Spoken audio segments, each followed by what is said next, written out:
Welcome, this is Markus Termin, Astrologisches Stundenbuch at the 21st of June 2024. We are full in the energy of the sun solstice, which is of course the longest days are gone for the northern hemisphere, and for the southern hemisphere the winter is over and summer starts. And at the same time we do have an approaching full moon, which is going to occur this night at around 3 o'clock at night, Middle European summertime, of course, and it's going to be the full moon in between the Cancer sun and the moon in Capricorn. So this moon is going to be important for all of you who have something on the Cancer Capricorn axis. May it be the rising sign, may it be the sun, the moon, house 10, house 4, everything like that. This is going to be important. I'm going to give another example just a minute from now. Let's have a look at the chart of the sun solstice, which occurred Middle European summertime this night. You see the moon is still, as I'm speaking, in the sign of Sagittarius, but it will quickly move over to the sign of Capricorn, and then it's going to be this full moon. Participating are Mercury and Venus, also in the sign of Cancer. So there's some intelligence and there's the longing for harmony, especially that. But the most important thing is that this full moon happens in the T-square to Neptune. And when the moon moves over to the sign of Capricorn, few hours from now, we will have the T-square complete, and this means in between the poles of Capricorn, authority, reflecting authority to the Cancerian sun, which makes the owners of such a chart in between Cancer sun and Capricorn moon, they usually do have a lot of strong authority. They must avoid tyranny though, because they tend to use the skills of the Capricorn moon for building up the emotional authority of the Cancerian sun. But in the T-square is Neptune, and Neptune is always asking the question, is it all true? What is right and what is false?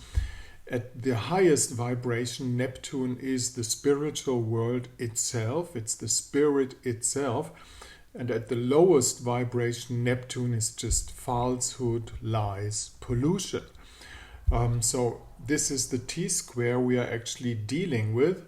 What is right and what is wrong, where to go with authority, where to go with family-like feelings. You know, you can even lead a country like a family if you just have the feelings and the intention towards things like that. You know, Mars is still in the sign of Taurus. It's the situation that Mars is in the beginning of Taurus that makes life not complicated but intense for the Taurus people. Of course, Mars has left the sign of Aries, which is actually not a bad thing concerning situations of war out there.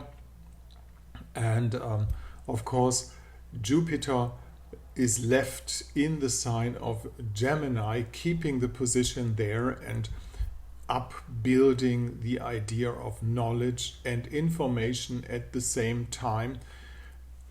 You can watch it in public because Jupiter in Gemini sets out all the necessary information, even for those who still watch the so-called blah blah blah media, you know, and are not fully informed, but information is dropping down to almost every ear who wants to listen to it right now, which is an important fact. To put it in one word, this full moon is one you can't really trust. Just be careful because of this T-square. There's a tipping point, and when the lies flood all over, you know, we might pretty soon meet the tipping point of, you know, the tide is turning. I'm just putting it in that way. I want to have a look at you, at one person who has a real impact from this full moon as one example. This is the chart of Robert F. Kennedy Jr. inside, and you see Robert F. Kennedy Jr. is a Capricorn sun, and he has a whole lot of energy in the sign of Capricorn, but he's also the owner of a very soft and family connected Cancerian moon. But you see, this is not the direction where he has to go. It's not about the family, and if you watch what is really happening, his family stands against him, and he's a loner in the attempt to go into the direction authority. And he does right so because his north node, the dragon head, is in the sign of authority, is in the sign of Capricorn. The transits of this chart I put out are chosen for the 5th of November if we're going to have elections. You know that the other camp, who is, well, actually a camp out of some persons, to say it like that, will they have elections? This is the main question. There are two persons who are really thrilled by the transits of this election, which is Trump, of course, as a Gemini person, because Trump will have Jupiter right above his Sun retrograde when the election happens, if it happens. And Robert F. Kennedy, and you see why, because Pluto, who had made a move up to that time backwards to the sign of Capricorn, is right on the move, not exactly above his Sun, but exactly above his Mercury.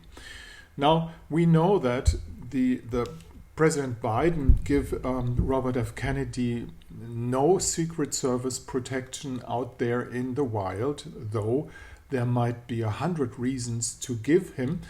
One, he's one of the Cancer Sagittarius axis, which is all through the Kennedy family, and especially those who got killed by 3-letter words. And this is the situation. And Pluto on the top of Mercury at this time, you know, is two possibilities. One possibility is getting uplifted to a position of very high power, and the second possibility is, to tell you the truth, to get in a row assassinated. You know, those two dangers, or the one, the perspective of hope is just as big as the danger of destruction at the same time, you know. So I think this is one of the boldest men on earth, knowing that, and he's a fighter, you know. I hope he can push through. If you have a look at the polls in US, you wouldn't believe it. Those people who said there's no chance at all, there's zero chance for this guy at all, must realize that the polls are rising and rising and rising. He's up to one level with President Biden, or the one that they call President Biden, to put it that way. And obviously Trump is leading, but anything can happen up to November the 5th, you know. And to put it that way, if they hold election, there is a chance that they would skip this election, and you know why. They have reason to do it. So this is Robert F. Kennedy.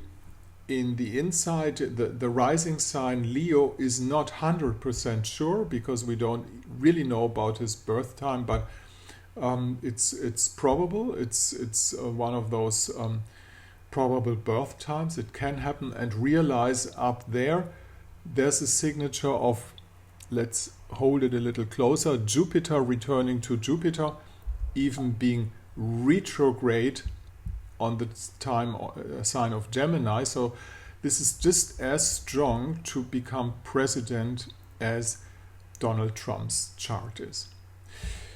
I won't make any videos for the weekend because we are as much in the full moon energy that this will keep for Saturday and Sunday as well. And I'll be back on Monday to give you an overview.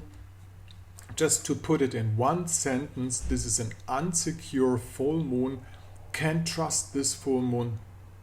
Be careful. There's a lot of disruption and there's a lot of falsehood, and that's a T-square to Neptune, so take care. If you want to get in contact with me, you can do so by this email address.